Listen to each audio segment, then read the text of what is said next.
Hi, everybody. My name is Michael Angelo Caruso, but you knew that. What you don't know is that my special guest today is Mary Aviles, and she is fantastic. I heard her speak to the Troy Rotary Club a while back, and she is one of the most interesting ladies I've ever heard the pleasure of giving a presentation. How are you, Mary? Fine, thank you, Michael. Thanks for having me. Listen to this. Mary, when people describe Mary, think of Mary as a cross between Russell Crowe in Beautiful Mind and Melanie Griffith in Working Girl. She has what she calls a seemingly disparate career, but she spent the last 20 years looking for and making connections specifically through synthesizing huge amounts of unstructured data to tell meaningful stories that yield real-world implications. And I fell in love with her topic when she spoke to Troy Rotary because the title of the topic inferred that there's no such thing as privacy. And the title was something like The Privacy Illusion, right, Mary? Yep. And so it's interesting that we tell Facebook we want to be private. We tell everybody we don't want to give out our social security number, but all of that's really a myth. And you laid it out so well for us. Give us a few anecdotes about why exactly we're so delusional about the fact we have any privacy at all. Okay, sure thing. I'd like to start with a quote from Pulitzer Prize-winning journalist Andrew Lewis. He says, if you're not paying for it, you're not the customer. You're the product being sold, right? So if you think about all of the privacy in society today, consider it sort of the cost, if you will. We routinely rely on free services over paid models, right? We could choose to pay for services, but oftentimes we take the free trial instead, right? So as an example, Facebook. Yeah. Facebook is a free model. We think, oh, isn't this great? Exactly. I get to deal with all my friends, and somebody has paid for all this infrastructure. And the reason, Yes. So let's see, if you're not paying for it, you're not the customer. You're not the customer. You're not the product. Yeah, you're the product being sold. You're the product being sold. And the product is the data that we provide Facebook. All this seemingly harmless information is actually quite valuable to Facebook. Exactly. And it's not just your demographic data, right? It's not just that you're a male in a certain age, living in a certain place of a certain marital status. It's actually what's far more valuable is your behavioral data. And not just what you do, what you like, how things you comment on, but what everyone in your network likes and comments on. So, we're at a time in history unprecedented, according to computer scientists, where we have this vast volume of behavioral data all in one place, essentially. And it's not just Facebook, it's LinkedIn, it's Twitter, it's Instagram. Yes, it's anywhere. Yep, anywhere we interact. Interacting digitally. Okay. Yeah. So how bad is it? Well, the reason it's so bad is that, to your point, right, companies like Facebook, they approach data from a closed perspective, right? They pay to basically keep, all of your data in a central database, and it's hugely complex and expensive, right? Yeah. But that makes you, your data, an easy target, if you will, right? Your data lives in what's referred to by the New York Magazine last weekend as a honeypot, right? It's easy. It's an easy score for a hacker or a bad actor who's trying to get at your information. So it's interesting because we're never really concerned about how much information we're giving away for free. Right. Until we hear one of those two words, hack or breach. Right. What's the difference between a hack and a breach? You have a great definition. Generally speaking, a hack is something that's intentional, right? You're targeted.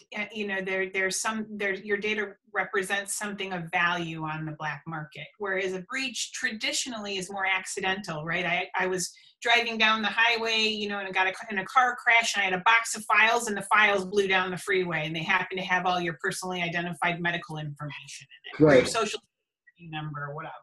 Right. So that's the difference. So a hack, if I owned a company, a hack would be somebody coming from the outside to get my information, but a breach may be somebody on my team did something careless and the information got out.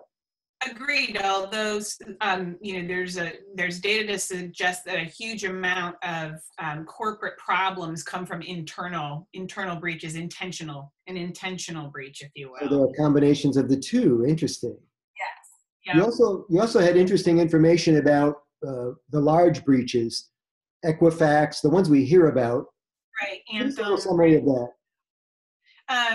In those cases, those were highly publicized because of the huge volumes or the huge quantities of records that were released or, that got exploited. There's a site called Information is Beautiful, which has sort of an interactive infographic where you can sort of track the history of and the details behind all the sort of the largest, data breaches in the last couple of years. And there are a lot of breaches that we don't hear about. We hadn't heard much about Amazon getting breached, but was it in the talk that you said Amazon's been breached a lot? We just don't hear about it? Well, Amazon Web Services is their AWS, is the part of Amazon that runs, I think it's like 62% of cloud-based business runs through or runs on the AWS platform. Right. And that platform, it did come down last year. I think it was last year at the beginning of the year, relatively, it was a relatively big news event when sort of many of the companies along the East Coast that run on AWS came down for a period of time. And that was a unified hacking effort where hackers actually got the Internet of Things and Internet connected devices. They worked together with those devices to bring down AWS services for a period of time. So the hacks and breaches are a fact of life. There's nothing we can do about it. And our information is being shared readily, and it's getting worse. Now, with voice, we have this new person in our house named Alexa. How's that working out? Yeah, I mean, if you think about Alexa, there's a comic that I use that, we broadcast all kinds of information on ourselves. When the comic says something like in the 60s, we were so worried that, that the government was wiretapping our phones. And now, it's like, instead of Alexa, it's like, hey, wiretap, do you have a recipe for pancakes, right? Right. We're voluntarily giving up information on a regular basis. And the information is becoming confidential. I just read this week, maybe late last week, that Morgan Stanley Chase, the big bank, just signed a contract with VaynerMedia, it's Gary Vaynerchuk's company, about exploring the possibilities of voice-activated banking commands like, hey, Morgan Stanley Chase, transfer $200 from my checking to my savings. Yeah. Which means it's no longer order me a pizza, Alexa. It's transfer money from my account, Alexa. Absolutely. Toothbrushes now have IP addresses. Toasters, refrigerators. Yes. Right? Yeah. Yeah.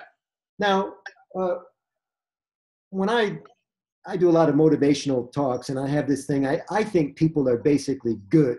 But when I listen to you, I worry about whether I'm right. What do you think? Are people basically good? Can we trust people in general with information? No, I don't think we can, but I don't think it has to do with whether people are good or bad. I just think it has to do with what we're incented by.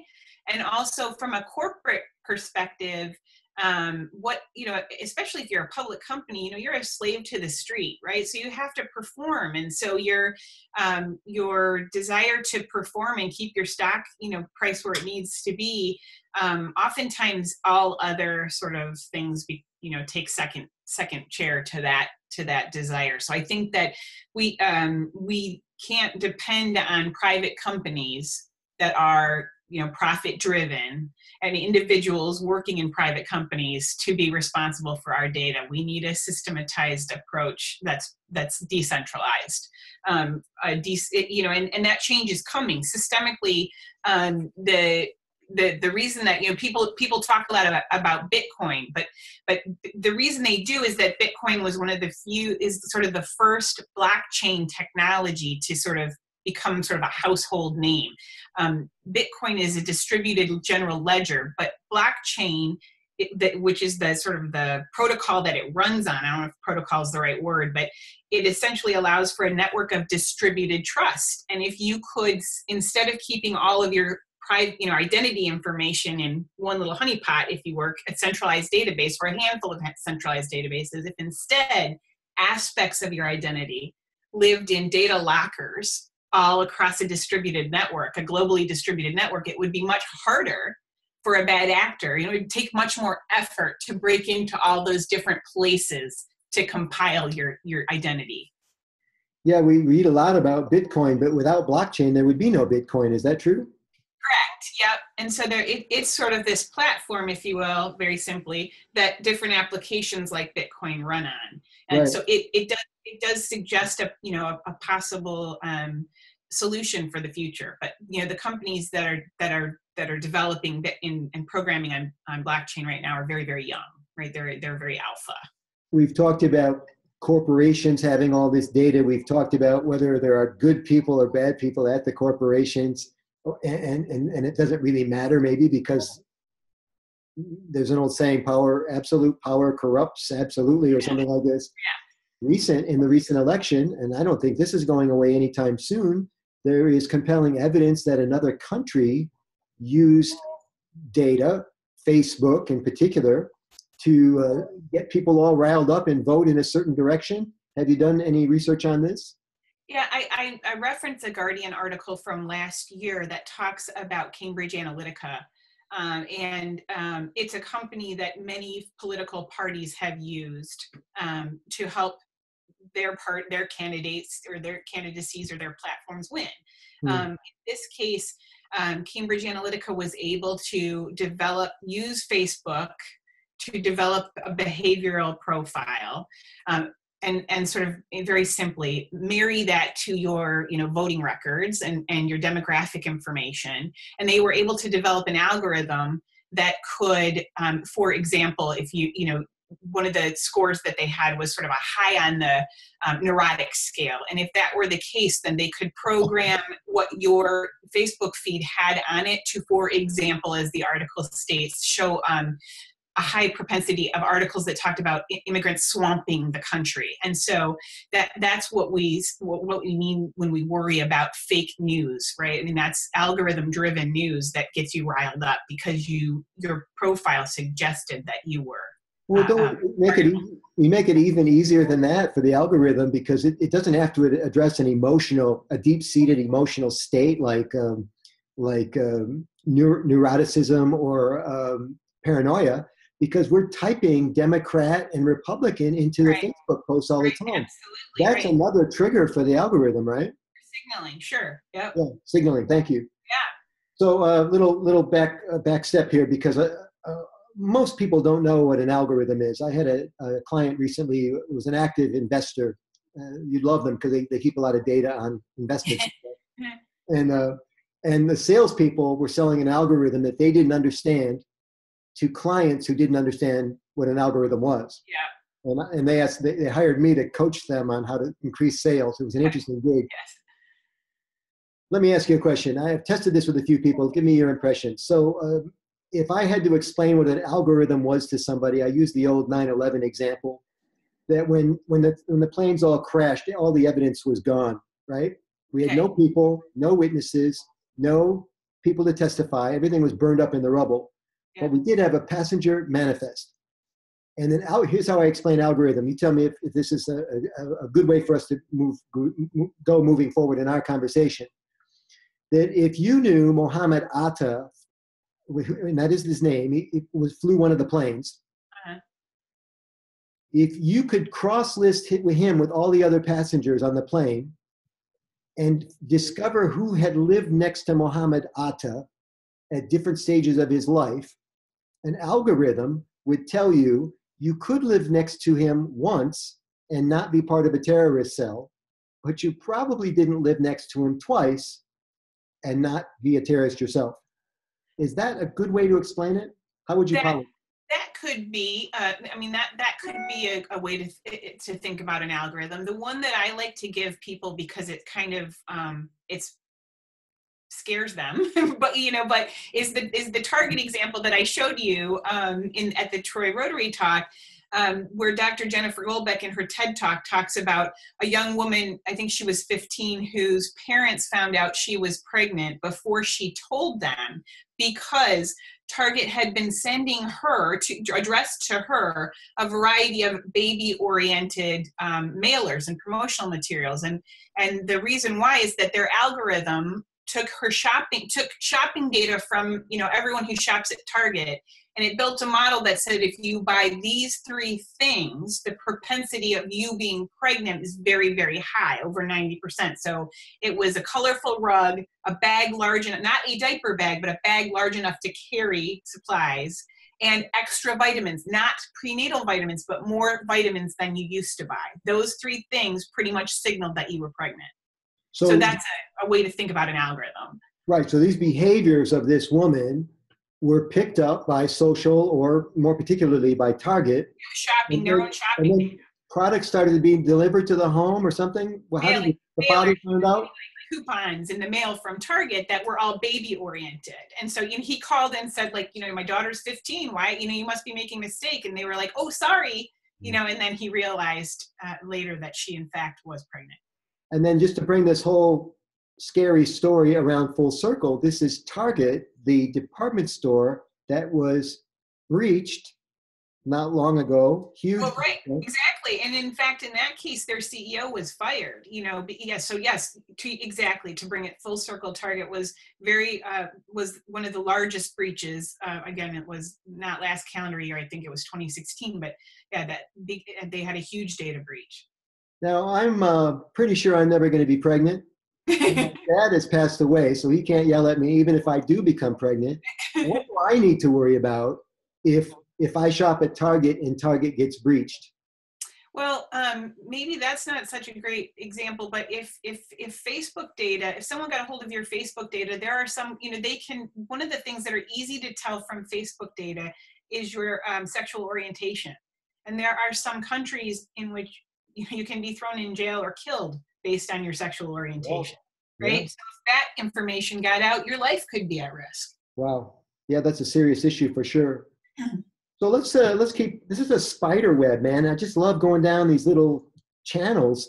Let's talk about voice. We talked about voice a little bit with Alexa. Why is Alexa and the GPS, why are these voices always female, Mary? It turns out that data suggests that female voices are trusted more than male. So MIT did a study, and women. Well, I'm taking directions from a female in the car all the time. That's right, which is interesting. Well, and you brought up another point too. You talked about how come we don't always hear about these breaches, and I think an important point to make is that corporate reputation is on the line, right? I mean, especially for private or for public companies. So if your company is breached, there's a huge sort of crisis communications and corporate brand reputation component of that, right? Your sales go down, and your CEOs and your executives can get fired and sent to jail. I mean, security is a mindset that organizations need to embrace.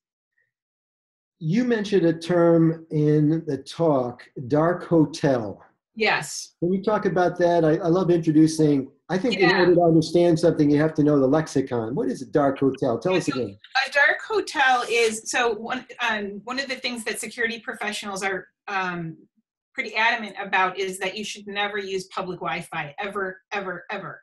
Public Wi-Fi, while free, right? It just opens up all of your systems, right? If it's free, you are the product. That's right. Someone can get in. And so at a hotel, especially, when you talked about hackers targeting people, especially during things like the Republican and Democrats national conventions, when there's going to be a big body of people like journalists or candidates that are in a hotel, it's a practice, or it can be a practice in the sort of dark web world, for a bad actor to set up a fake Wi-Fi. So it would look to someone staying in that hotel just like they were dialing into the right, to the Wi-Fi for their room, when in fact there was sort of a different layer added, and so then you are actually plugging into the bad actor's dark hotel, and all your information was just going right to that person or that entity. All these rich analogies, the bad actors, the hacker, the dark hotels, the unfriendly or ominous hotel. Nobody wants to stay at a dark hotel. Yeah. shadowy place. Let's talk about this new phenomenon with home delivery. We Yeah. recently ordered some products from Costco, and we were delighted initially that they offered to send it to the home for free. There's that ugly F word again. They were going to deliver it for free. I suspected initially this was about competing with the new Amazon free service. Yeah. But if you really take apart the model, what we're saying really is that we trust. Well, first of all, there's a lot of stuff going on here. Packages are stolen off of porches all the time. It's good stuff. It's a lot of dollars, right? Yep. So I think one of the reasons people want it delivered inside the home, which is the new Amazon offering, that you will actually give Amazon access to the inside of your house. Right. Because you trust the stranger at Amazon more than you trust the strangers who walk by your house and see the brown box on the porch. Right. But why is Amazon so interested in getting inside the house? And it's not to say they have any ulterior motives, but there's something else at play here, right? Well, I think that it's just an aspect of radical convenience, right? We've become so used to personalization and customization, right? And so Amazon looked at the problem, right? The problem is they're losing money because they have to resend you whatever was stolen off your porch, and you're experiencing an inconvenience to things which Amazon doesn't like, right? Or anyone who's doing mailing to your home. So in theory, by introducing Amazon Key, what they're saying is that you trust the Amazon brand so much that you're willing to let that theoretically regular driver into your home, right? But we know that Amazon outsources, right? And so, it's not like your mailman, necessarily. We're the same, or mail carrier. We're the same, person coming by all the time necessarily. It could just be, some random person depending on where you live. Yeah, and it could be your mailman because I think Amazon contacts with you. It could be your mailman. I'd probably feel better if it were my mail carrier than some random person off the street. So this is fascinating because now it's not just unstructured data. It's about behavioral. It's about behavioral psychology, right? It's the essence of choice. Yep. When ride sharing was introduced, I thought there's no way I'm ever going to get in a car with a total stranger. Right. And let him drive me around, especially in a strange city. Are you nuts? But it turns out it was just another form of ride sharing. You either ride share with Uber or Lyft, or you ride share with a crazy taxi cab guy, because that's the same basic premise. Yep, exactly. And what Uber and Lyft did, and by the way, they're collecting data like crazy too, absolutely, is they created a choice that was so much better than traditional taxi cabs that they really set the industry on its ear. Yeah. And then Uber got in trouble. Everybody's going to get in trouble on the hack and breach thing. Right. What do you have to worry about with people like that? They know where you live now. They have your credit card. What else? Sure. I mean, what you mentioned, that behavioral aspect of things, is that it's what we call the Harvard Business Review calls the privacy paradox, right? So it's like healthcare, right? So people's behaviors suggest they don't care as much about privacy as they say. Right? So they like the idea of privacy, but they don't seem to value it enough to take steps to protect themselves. So much like, you need to lose weight, because you have high blood pressure, but you just can't bring yourself to go to that gym. It's kind of the same idea.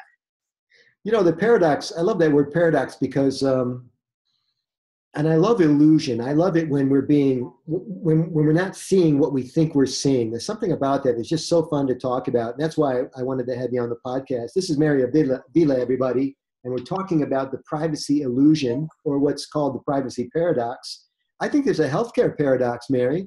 I think that, our healthcare system is predicated on the fact that everybody wants to take care of themselves. Right. And I don't think that's true at all. Otherwise, nobody would be smoking. Nobody would be overeating.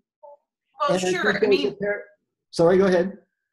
Yeah, I was just going to say, I think that you're exactly right. When a paradox exists, it's usually because what we need to do to help ourselves is too hard, right? It just seems too hard, right? So we're, especially as it pertains to privacy, I think that the issue is, and to some extent healthcare too, we don't have all the information, right, in order to make informed consent. And whenever you hear the same word that doctors and surgeons use too, right? They want to help you make an informed choice about your health. right? But to build that body of information, right, to develop informed consent can be, time consuming and complicated. I mean, we're just finished talking about algorithms and unstructured data. Those can be complicated things. Yeah, and then swinging around to the behavioral piece, which is key. Richard Thacker, who recently won the Nobel Prize in Economics, behavioral economics, this new thing now, he says, and his premise was quite simple. He said, all of our economic models are predicated on the fact that people are rational, but people aren't rational at all. They make all kinds of stupid decisions about money. And he called it for what it was. He got through the paradox, just like you are. You're calling it for what it is. Where are we going with all this, Mary? You had mentioned things like facial recognition as a way to get around passwords and that sort of thing. Is that coming our way? I think facial recognition is not necessarily going to do it for us. I think, again, what Apple learned with its new facial recognition feature, while it's a good thing, they're keying on this need, right? They've developed a need-based feature. People feel like they need privacy, but there's ways around it. They're learning that, mothers and sons who look alike, or twins, or, family members with a lot of facial similarity, they can break into each other's phones, Right. So that's probably just a short-term fix. I think that distributed identity on blockchain, is hopefully systemically where we're heading. Okay, so there's more soon about Bitcoin/blockchain, which has this more sophisticated security. Yeah, and harder to hack, harder to breach. Yeah, exactly. And then I think that there's things we can do as consumers to better educate ourselves. The IEEE has a great site, a great part of their website. I think it's at IEEE.org, where you can go look at what type of data you're giving away on your Internet of Things, all your connected devices. You can kind of check on your car and your refrigerator, and it kind of shows you all the type of data that's being collected and what marketers might use it for, right? And then in the meantime, I like Brian Krebs, who used to, I think he was a journalist for the Washington Post, but he now writes for something called Krebs on Security, and he talks about all different things you do as a person. You can put a security freeze on all your accounts with the major credit bureaus. That's, it's usually about $10 a bureau, and nobody, makes it harder for people to get your information that way. Krebs is Krebs, Krebs on Security. Yep. Okay. Yes. And just to backtrack, if you're listening or watching, you don't need to know what the IEEE stands for. She's right. It's IEEE.org, and all kinds of tools there on how to figure out what's really going on. Get behind this paradox and illusion. Did you have another tip, Mary? Yeah, I think you should be printing your credit report on at least quarterly, because you get 3 credit reports for free, or 4 credit reports for free. So you should be able to print one from each. Wait a second. If you get them for free, that must mean we're the problem. That's right.